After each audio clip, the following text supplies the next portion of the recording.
AI breakthroughs have been a question of when, not if, but what if that core assumption is now fizzling? AI is just the latest tale spun by Silicon Valley to keep valuations high and the outlook positive. I think we might have hit an AI plateau. Things haven't been going all that well recently with AI. Is there really a slowing in progress? Because that wasn't expected. AI hallucinates. It has so many mistakes. Right now, it seems like there's a bubble emerging with artificial intelligence. Yeah, nobody cares about AI anymore. Google put out their AI search tool, and it's not going super well. Have you noticed that AI today is a complete mess? Have you started to notice a lot of AI slop popping off in YouTube's algorithm? AI art is boring. Wow.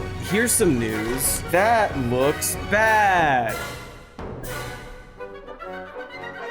I actually think AI images have gotten worse. Look at the absolute slop.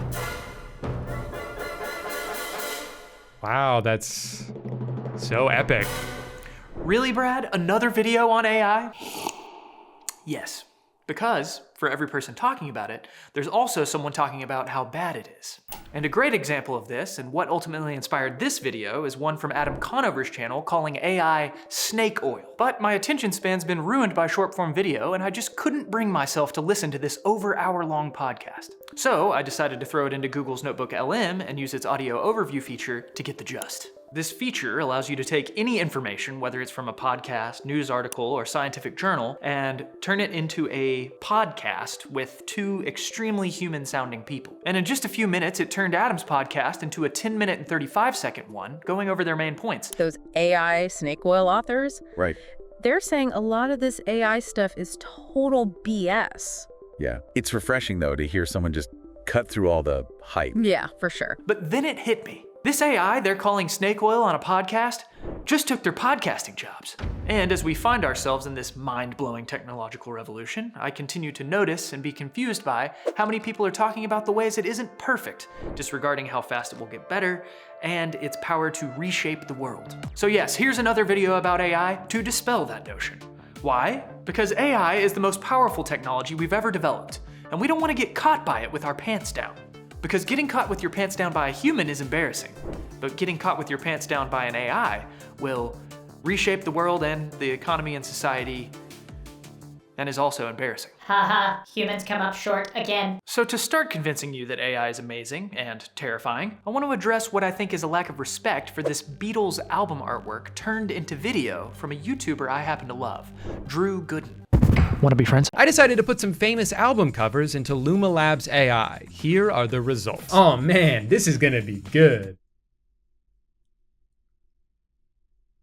Who's that guy? Why did they all stop and run into each other? What are the cars doing back there? This is mine. Dope. This one is more fluid. You know, it's funny you say that. I actually think they both look like shit. And I think the people talking it up are delusional. Drew, no. You think I'm delusional? Come on, that's impressive stuff. Here, let me show you how impressive it is by trying to edit the same thing myself.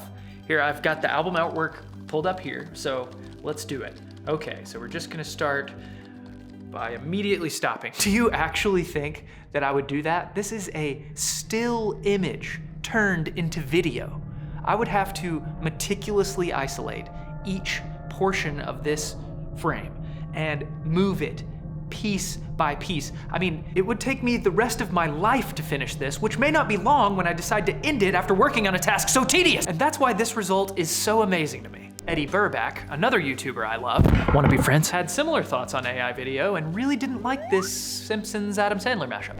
Hi there, I'm Homer Simpson. Welcome to our crazy little world. Let me introduce you to my family, friends, and some of the other colorful folks in Springfield. Hold on, this was uploaded 13 days ago and has over 2.7 million views. As I continued browsing, everything I watched, no matter the genre, had one thing in common. They were all deeply, deeply sauceless. And honestly, I don't disagree with Drew or Eddie that these videos are dog shit right now. The most entertaining thing about them and the reason why they get so many views isn't the story they're telling, but rather the story that they're generated by AI. But that's not why people watch things, long term anyway. Sure, some amount of nerds will always care about the behind the scenes of whatever they're watching, but for the most part, people just want to watch something that's good and that speaks to them emotionally. Which begs the question, if AI can make video and art just as good as humans, will people really care who or what is making it? Maybe I have indigestion, but my gut says no.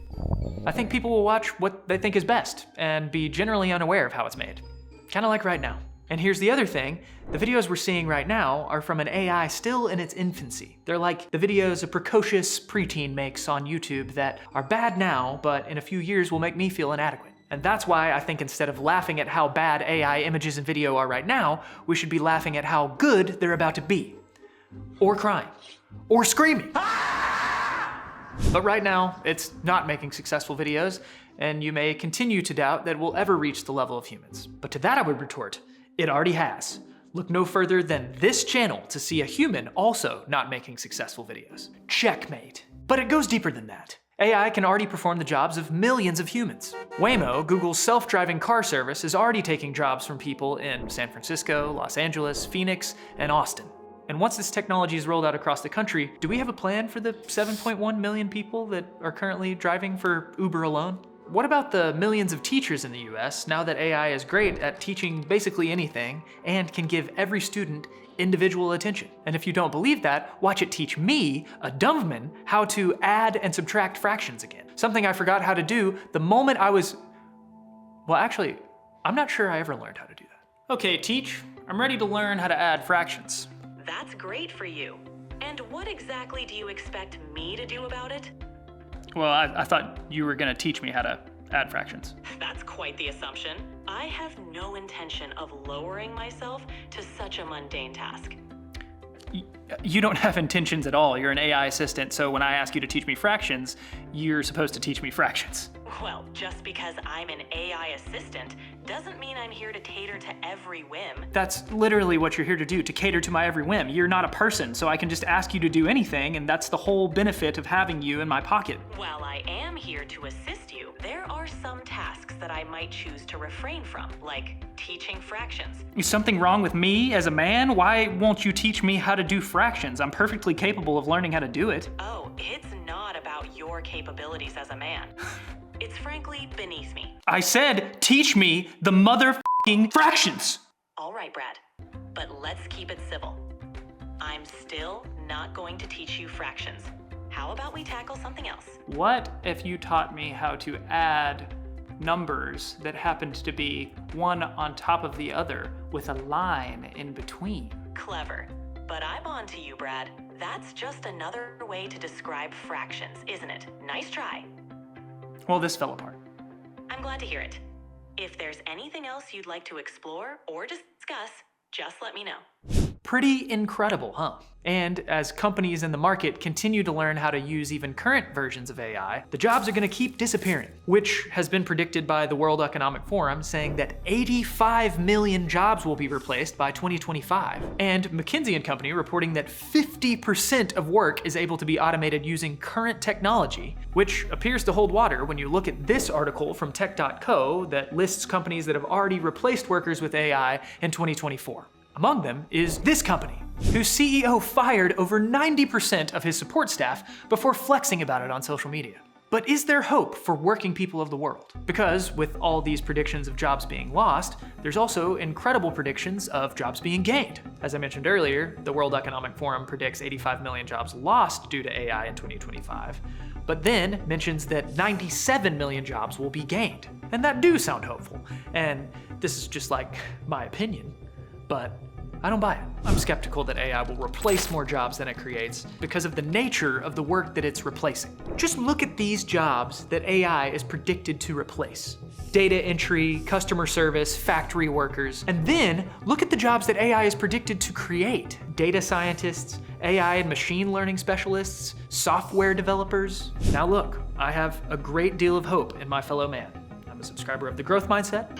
Here's The Growth Mindset. And I believe people can make tremendous progress in themselves and their abilities with effort. But with that said, I think it's ridiculous to think that factory workers and customer service reps are going to suddenly become machine learning specialists, whatever that is, in the order of millions. As AI gets smarter, the jobs that it can't do will become more complex, And that's work that less people are able to do. And so, as AI restructures the economy, what are we going to do for the people like me who are too dumb to become a data machine learning scientist, analyzer? Is that what it was? So there's no hope then, you say to yourself silently as you feel yourself slipping into despair. Yes. Well, no, there is hope. And I'll get there. But I don't think there's any hope for our jobs. AI is already pushing us out of simple and not so simple work, as a programmer laments in this video. As much as I hate to say it, and I really hate to say it, I think this is the first AI that codes well enough that there are a small number of specific kinds of entry-level developer jobs it could actually do as well, or maybe even better, as some new hires. And he said this about ChatGPT's O1 model in October 2024, before OpenAI announced their O3 model 2 months later that managed to place in the top 200 programmers in the world on Codeforces, a popular competitive programming site. And this new O3 model has already caused some of the people saying AI was slowing down to retract those statements. A few months ago, I made a video about how AI development was stalling out. We went from 5x improvements to 5% improvements. Today though, OpenAI announced O3. And now I've seen the numbers, and it's clear that I was wrong. And as it improves, the labor we're able to create value from is likely to get smaller and smaller. And if we don't share the benefits of AI's productivity with society, many of us stand to lose our agency to make our way in the world, as we're unable to compete with machines that can do literally everything better than us. I know, it's a lot to process. But I do have hope, and it lies in, holy shit, guys. Like, this is a technology that has the ability to rid us of human toil. After all, 77% of workers globally aren't engaged with their work, meaning it's just something they do to survive, not because they love it or because it gives them some deep sense of meaning or purpose. And this technology has a real possibility of eliminating that kind of work from people's lives, while continuing to provide the world with all the outputs of that labor with ever-increasing efficiency. It could give us our time back to spend however we like. It could cure our most deadly diseases. It could help us develop fusion energy and solve the climate crisis. And if that's not something to be hopeful about, are you okay?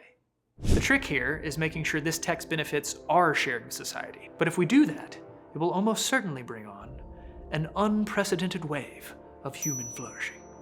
And that's why I wanted to make this video. Because this tech has the ability to shake our societies to their foundations for better or worse.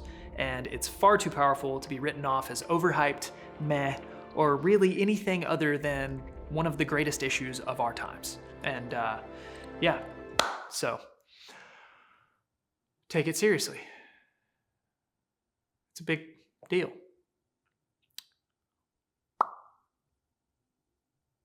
All right, well, I gotta go to work for now, anyway.